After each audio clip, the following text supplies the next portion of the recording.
This presentation on the role of bone grafts and orthobiologics in foot and ankle surgery,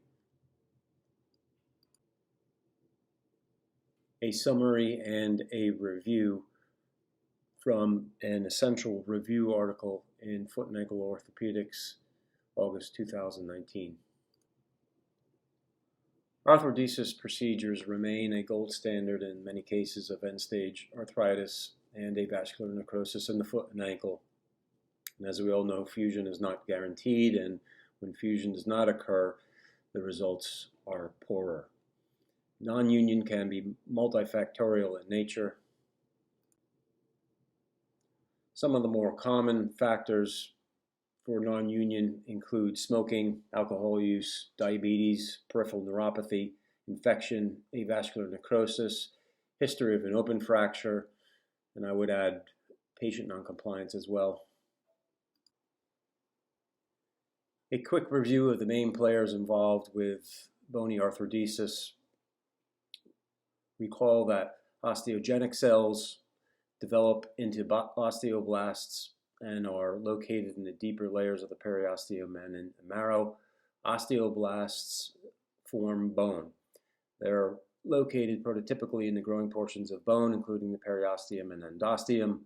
Osteocytes are focused on maintaining the mineral concentration of the matrix, and they are entrapped in the matrix itself.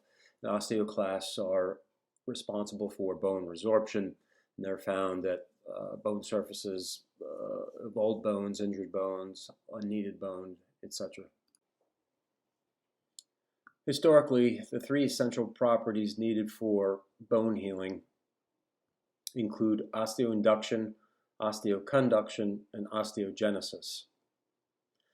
A common theme, however, with all the previously mentioned risk factors is impaired vascularity, and because of this, a fourth essential property is suggested to be included, which is angiogenesis.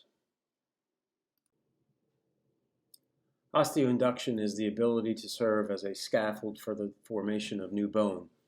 Stability is required for new bone formation, especially in gap-filling sites such as a arthrodesis site.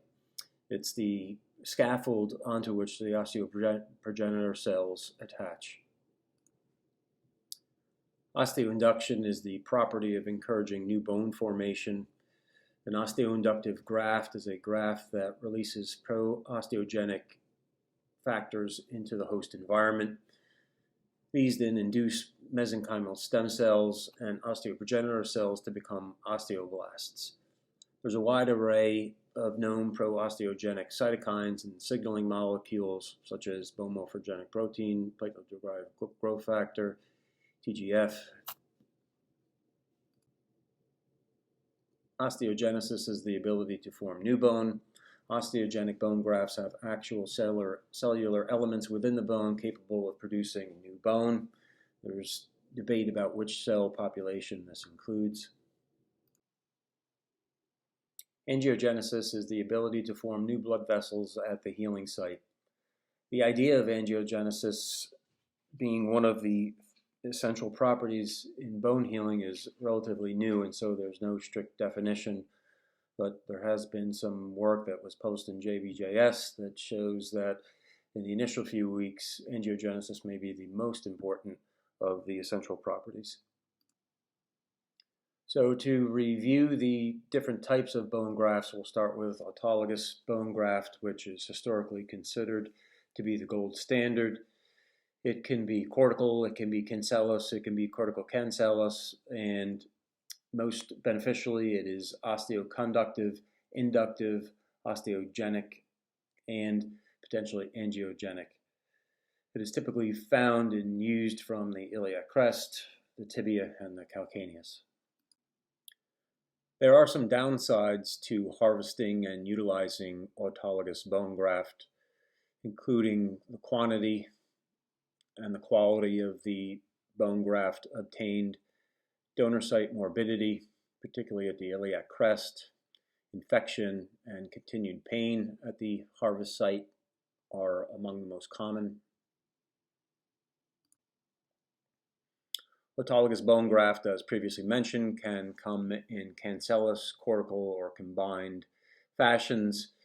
The advantages of purely cancellous autologous bone graft is its high surface area and its prominence of osteogenic cells. The downside with cancellous bone, it has little to no structural integrity. Thus, the advantage of a cortical cancellous autologous bone graft is that you get the same benefits of cancellous bone, but with the structural integrity and stability that cortical bone provides. Location with regards to your harvest site is a key factor due to markedly different potential for augmenting your fusion. Generally speaking, it's easier to harvest in the appendicular skeleton, but the quality declines comparatively speaking to the axial skeleton. So iliac crest autologous bone graft has more osteogenic and angiogenic potential than that of the tibia, and the tibia has more than the calcaneus.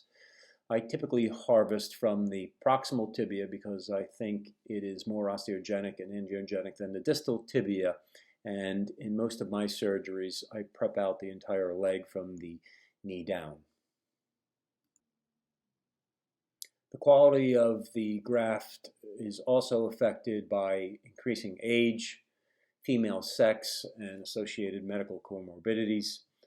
Obviously, local vascularity plays a role, and the more well vascularized the donor site is, the more proficient the graft will be. The ultimate autologous bone graft is a free vascularized bone flap because it contains within it its own established vascular network. Examples of this would be free fibular grafts, free iliac, and medial femoral condyle, which have all been studied and used in the lower extremity and foot and ankle. There are potential drawbacks when you're harvesting autologous bone graft from any location, and the major and minor complications have been anywhere from 15 to 50% complication rate in the literature.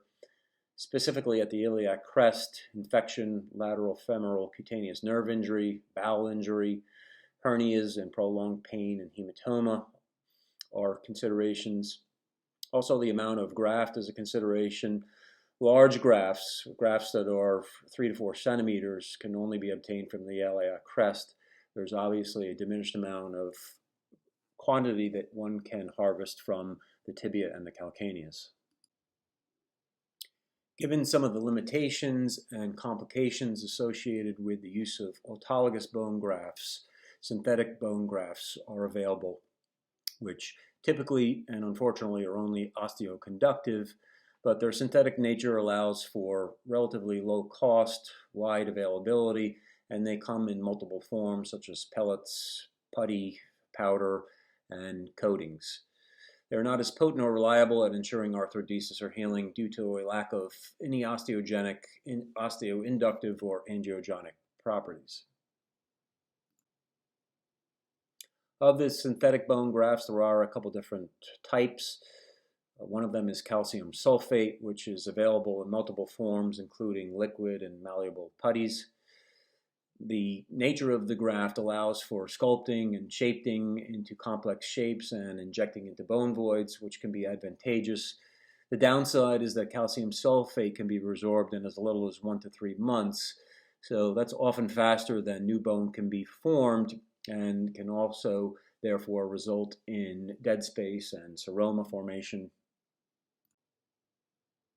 An alternative to calcium sulfate would be calcium phosphate, which has a resorption rate that's much, much slower than calcium sulfate. It typically resorbs in 6 months, but some studies have shown its presence up to 10 years after a procedure. It has impressive compressive strength, which is also an advantage, but the downside, it does not come in putty form, and it can be brittle. So it's harder to work with and harder to shape and fill into abnormal shapes and crevices and voids. Another synthetic bone graft is coralline hydroxyapatite, which is very similar to calcium sulfate. Hydroxyapatite, as you know, is a major component of native bone, comprising about 50% of its natural weight. This graft typically comes in solid blocks or granules. The downside is that, like calcium sulfate, it is quite brittle, but does have compressive strength equal to at least cancellous bone. Let's talk a little bit about DBM, or demineralized bone matrix, which is an allograft bone product. It's sourced from human bone and processed to remove cells, soft tissues, viruses, bacteria, and fungal matter. What's left is calcium-containing solids, inorganic phosphates, cell debris, and protein components of bone.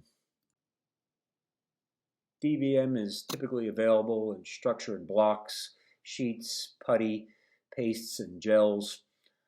There is an abundant volume available with obviously no donor site morbidity, and its diversity of forms lends itself well to foot and ankle procedures and surgery. Another benefit of DBM is that the protein component may have osteoinductive properties. In fact, osteoinductive proteins like the ones listed have been found in DBM. Unfortunately, however, there's currently no industry standards for measuring the amount of osteoinductive proteins in specific forms and manufacturers of DBM. One of the issues or controversies with DBM is that most of the in vivo studies have been done in animals. It does appear, however, that the degree of osteoinductivity depends on the health of the donor. This osteoinductivity correlates inversely with the patient's age. And there's conflicting reports regarding the actual content of bone morphogenic protein in DBM. Although autografts and synthetic bone grafts have been used and studied for years, recent focus has switched to the use of orthobiologics, which represent a group of substances that take advantage of the body's endogenous osteosynthetic capacity. Most of these are local growth factors involved in bone repair. They are purely osteoinductive and include bone morphogenic protein, platelet-derived growth factor, the vascular endothelial growth factor, and TGF-beta. So let's now switch focus to talk more specifically about these individual orthobiologics, the first of which is bone morphogenic protein. BMP is a member of the TGF-beta superfamily. There's over 20 types, most of which have osteogenic properties. BMP2, 4, and 7 are the most well studied. And BMP2 and BMP7 are the only subtypes currently available commercially for orthopedic surgery. The net effect of BMP is to cause stem cells to differentiate into osteoblasts. BMP2 is approved currently by the FDA for two isolated purposes. The first is anterior lumbar interbody fusion, and the second being acute open tibial fractures. BMP7 currently is FDA approved for the use of non-unions of long bones and for failure of spinal fusions as humanitarian device exemption through the FDA. With this said, there's a lot of off-label use of these two bone morphogenic proteins. There are some efficacy and safety issues with regards to BMP, most notably the risk of cancer. And that is because BMP also has trophic factors associated with it, and several members have neoplastic properties.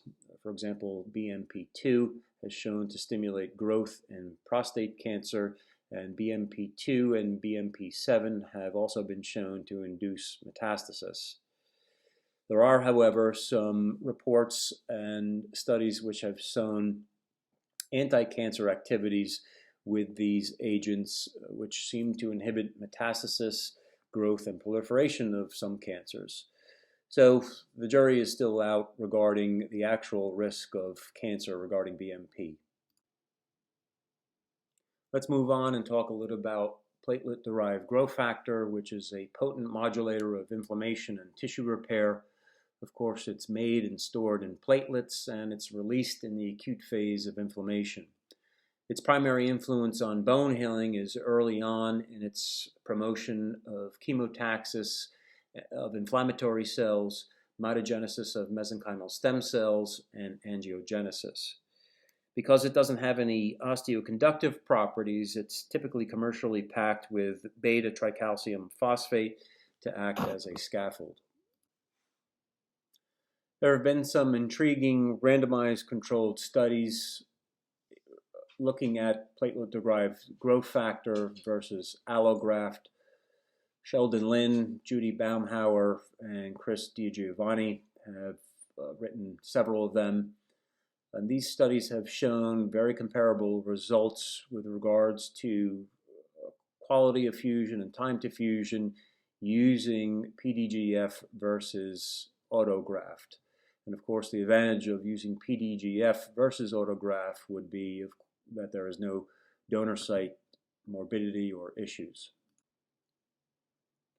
Bone marrow aspirate concentrate is becoming something that's more widely utilized with regards to augmenting soft tissue and bone procedures in orthopedics.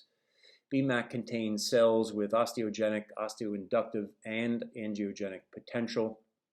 It contains platelets and other osteogenic proteins, but it does not have any osteoconductive properties. And therefore it's typically mixed with different forms of osteoconductive grafts. BMAC is initially aspirated and then concentrated.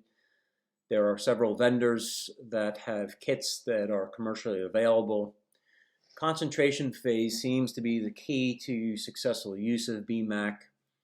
There are several studies, including the one by Hernigau et al., which was published in JBJS, that shows that prior to concentration, there are 612, or in this study, there were 612 progenitor cells per milliliter, and after concentration, that went up to over 2,500 progenitor cells per ml. Additionally important is the location of the harvest. The concentration of osteoprogenitor cells in bone marrow aspirate increases closer to the axial skeleton and decreases in the appendicular skeleton. And as such, vertebral bodies have the highest concentration, trailed by the iliac crest, tibia, and more distally the calcaneus. Along these lines, Chris Heyer published a study out of JBJS which looked at concentration levels at different harvest sites, and you can see there's a huge disparity between the iliac crest and the distal tibia and calcaneus. The difference between the distal tibia and the calcaneus, although seemingly significant, was noted to be statistically insignificant. I have not seen myself a study comparing the proximal tibia, which is where I typically harvest, versus the distal tibia. Let's move on to platelet-rich plasma, or PRP, which has been widely studied in the use of many different orthopedic problems. As you know, platelets play an integral role in normal acute healing. They're critical in clot formation and contain many growth factors. PRP contains factors that are particularly important in bone healing. These factors induce chemotaxis, mitogenesis, vasculogenesis, and angiogenesis, all of which are critical in the acute phase of bone healing. The role, however, in chronic healing is much less well defined. PRP involves the spinning or centrifugation of venous blood. The collection is very simple and straightforward, but there's a large variation in processing techniques, and unfortunately there's no current standard to normalize the bioactivity of the PRP isolate. With regards to the foot and the ankle, most studies involving looking at PRP efficacy are in studies involving OCD lesions of the talus, Achilles tendinopathy, and plantar fasciosis. Some studies have looked specifically at bone healing, but more studies are required, and at this point, I think there is more efficacy in the literature with regards to BMAC than there is for PRP, and it is my preference at this time. My apologies for the quality of this slide. However, it's a great slide, and again, it's taken directly out of Foot and Ankle Orthopedics, the August 2019 issue, which shows nicely how each of these agents that we've been discussing affect osteoconduction, induction, osteogenesis, angiogenesis, and the total number of properties that they contain or have. In conclusion, foot and ankle arthrodesis procedures are challenging. The risk factors for non-union are very well documented, and the challenges are compounded by space-limiting environment of the foot and the ankle and by the high demand of the patient's full body weight on the foot and the ankle. Historically, the essential properties to successful osseous healing include osteoconduction, osteoinduction, and osteogenesis, but it's suggested that angiogenesis be included as one of the essential properties. Autograft at this time remains the gold standard with regards to augmenting arthrodesis procedures. Orthobiologics is an emerging and developing subspecialty within orthopedics and foot and ankle surgery. And the advantages of utilizing orthobiologics is primarily the avoidance of donor site morbidity and the decrease of OR time and cost. However, further studies are warranted. Thanks for watching.